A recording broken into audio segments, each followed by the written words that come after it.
Have you been listening to advice about resumes, interviews, and even job search, and you still don't have a new job?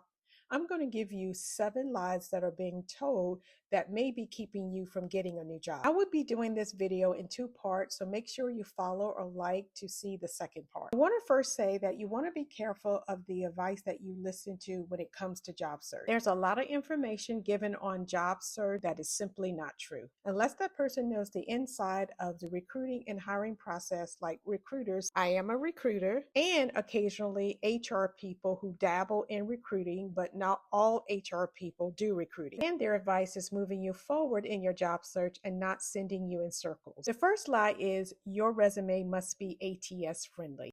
The advice is the ATS is rejecting your resume if you don't have the right keywords, if you have a gap in your resume, if you don't have a specific layout. If you receive an auto rejection, it is most likely because of a knockout question or a recruiter sent the rejection shortly after you applied. No ATS, and I've worked with several of them, are auto-rejecting resumes. Resumes get rejected because either they weren't qualified for the position, they applied after someone given an offer. So you don't have to worry about getting your resume ATS friendly because it doesn't exist. Instead, you want to focus on having your resume show qualifications for the position. The second lie is you must use this type of template in order to get interviews or to get hired. There is no template that you have to use in order to get a recruiter to contact you.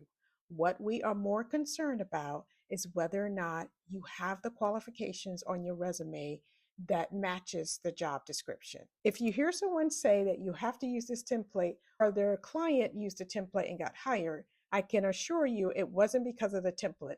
It was because that person had the qualifications. So if you hear this from someone, it's a huge red flag. The third lie is you must have certain amount of pages in order for the recruiter to contact you.